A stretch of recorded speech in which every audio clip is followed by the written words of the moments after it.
I just finished giving this little scamp a bath, and while I was doing so, I started to notice some things that needed to be repaired. So I thought today would be a good time to do some touch-ups, and I'll show you what I mean. So as I was cleaning the scamp, I noticed a few little things that needed some work. One is on the housing of this shower, outdoor shower panel. You can see in this top left corner, the housing and the side don't have caulking. It's come away, and looking at how they did the rest where this all overlaps, it just seems that when they did it at the factory, they just got a little light right here. It's not overlapping. Either that or it's rubbed off over time. The other part is on the band over here. Here is on the back where there's a band that goes around this. It's got a little crack in the caulking there that we're going to take care of. The next one is up top. I believe this was a factory problem.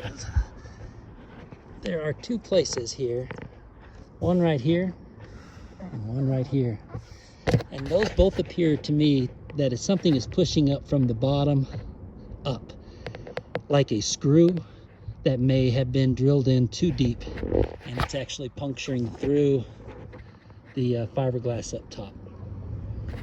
Didn't notice that when I picked up the scamp. It may have been something that occurred over time, but given the fact that they're so equally spaced and the fact that this one is kind of coming up, if you look at that really closely, I'm having a hard time seeing this. All right, here's what I'm using today. Some 91% isopropyl alcohol, paper towel. This tool I found somewhere, hardware store or something, but it's got a really cool, it's a cool tool. It helps you smooth out caulk. It also helps you remove it. Dynaflex Ultra by DAP. You want to make sure you get the one that's for window siding and door trim. You don't want the one that's for bath and tub. This stuff is excellent. You need to put it on at a temperature above 40 degrees Fahrenheit. You can't exceed a 1/2 inch width or a 1/2 inch depth. If you're going bigger than that, you need to use a backer. And you don't need to prime it in order to use this, unless you're going to be using this in an area that's going to stay wet or have a hard time staying dry afterwards. I'm also using this Caulk toolkit. It has a bunch of little different things. I go through these a lot. I have them laying everywhere. I just can never find them when I need them, so I bought some new ones. And then a bottle of soapy water. It's just some Dawn dish soap and mixed in with water and a spray. What I'm going to do is go ahead and remove the caulk that needs to come off. And you can see it, this little scraper thing just kind of peels it off. I'll probably end up using something else to help get this out because it's kind of down there in the groove.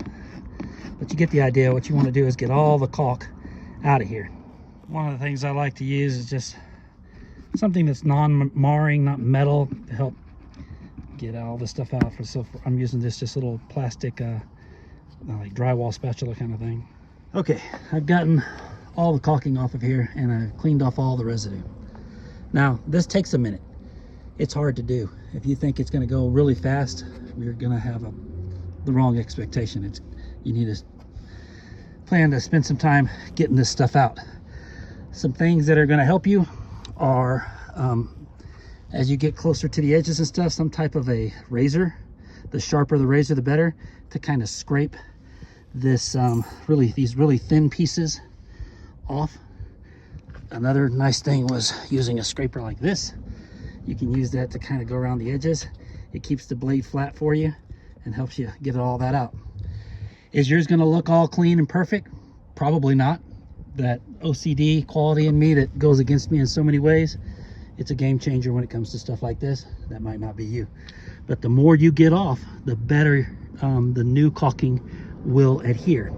Next step is to go ahead and clean all this with some isopropyl alcohol to remove any oils or any contaminants that would keep it from sticking. For this, I just put some on a paper towel, wedge some of that paper towel down in the corner so I can get it, kind of underneath the edge.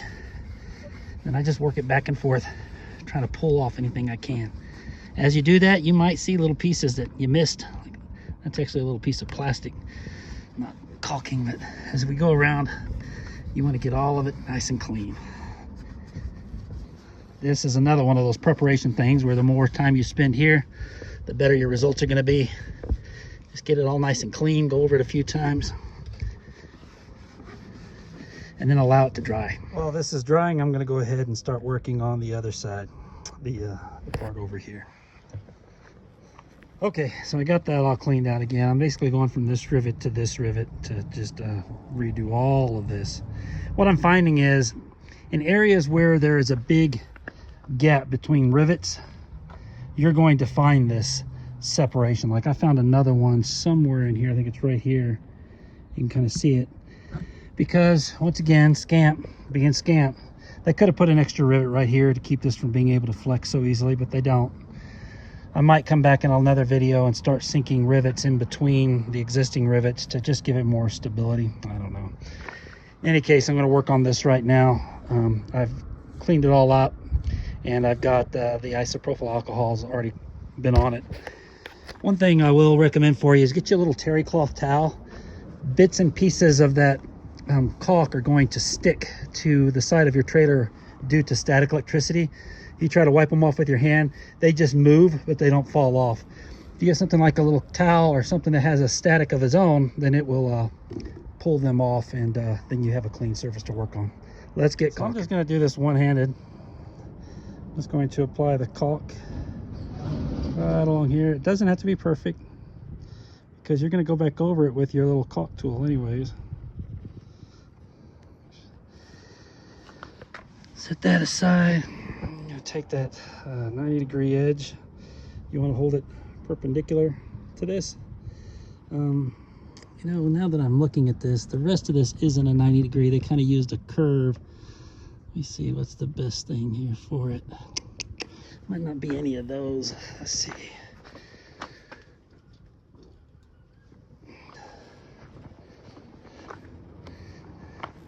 I'm just trying to match up the curve of my tool with the curve that's existing, and I think this one works the best. It's the one that says SRD, so I'll just use that one to go around this. Let's see which way I like to hold it the best. Probably like this. So I'm just going to drag this along, and then any excess I get, I'm going to just wipe off on my paper towel. Anywhere I got to go over a rivet, I'm just going to be pressing down. You can see I'm just building up the material, and that's left me with a pretty clean line. I can touch it up now. Let me just get rid of this. You can see that that's a much cleaner edge than they gave me at the factory, and this looks all, you know, you can tell they used their finger or something, where it's just kind of feathered out too much. And the problem with this feathering is that light edge, once it gets pulled up a little bit, it just drags everything with it, whereas if you can get it so you don't have a lot of excess, a lot of feathering, then it's going to be a lot better. Now I do have some overage like right up in here and stuff. I'm going to show you how I take care of that. I just take my spray bottle and I make sure it's spraying mist. So I'm going to open it up so it's just barely open. Just want to give it a light mist, and then I'm going to use my finger just to come along and clean that up. Anywhere that I want to clean, I can just use my finger up, so I'm not really in this frame, am I? There we go. I can use my tool if I want to. It's going to help take that material off and not have it drag. And then while it's wet, I'm just going to go ahead and blend it into my edges right there. You can see this one's looking a little rough, so I'll blend it in a little bit. Nice there. And then, oh no. All right, so if you make an idiot mistake like that, where I took the towel that I had wiped off the excess on and I used it to dry, you can just take your tool again. See, I'm gonna put it on my SRD here and just scrape it all off. So again, stupid mistake. But even stupid mistakes, you can fix. If you get on it, I'll just grab my towel, I think, and use that, because that paper towel is shot. Kathleen will get on me for using this towel, but she's been mad at me before. It'll be fine. There we go.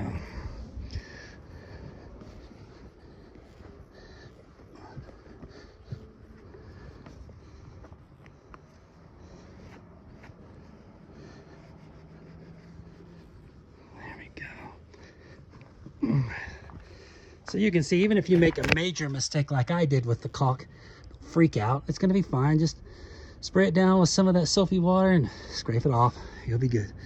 Now we're going to go ahead and work over here. This one, we're going to get it all caulked up.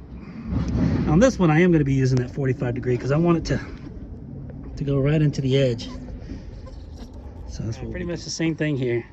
It's going to be applying our caulk to the edge.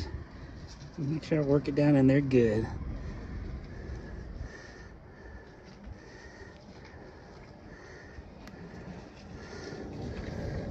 Come back up from this edge.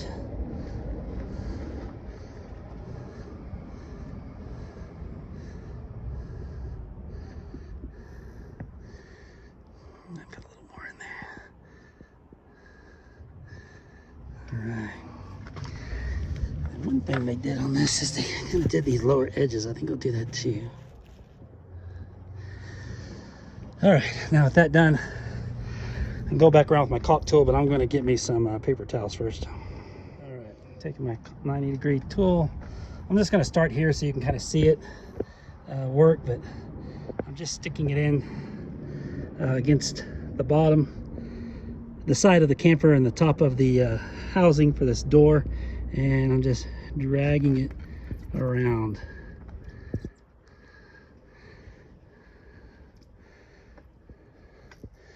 And that's leaving me with a nice caulk line already. I'm going to clean that up. Just get some of this excess off of here. It's coming out pretty good.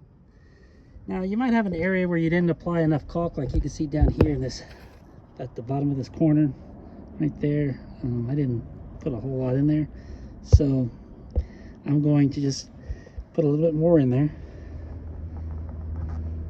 and then I'll come back along with my tool again. Let's see if I can grab the damn thing and just kind of squeeze it out of there, and then I can get that nice line that I've been trying to get. Hope you guys can see that. It's got a lot of shadowing in there. Anyways, now I'll go ahead and touch this up with some soapy water and clean up the little excess, and we'll be done. All right, finished product. Looks pretty darn good.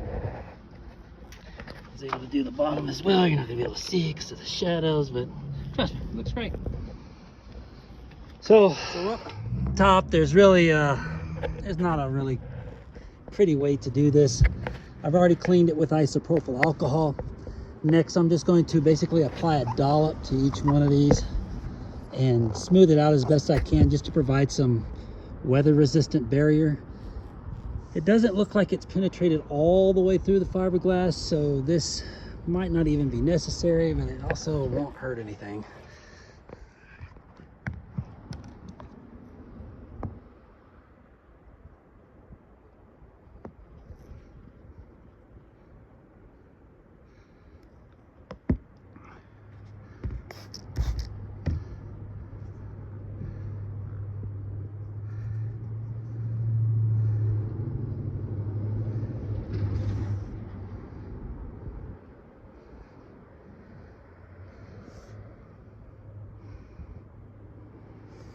I think that's about as good as I'm gonna be able to get it, really. I don't want to flatten out the edges too much, or they'll be so thin they'll just get peeled off.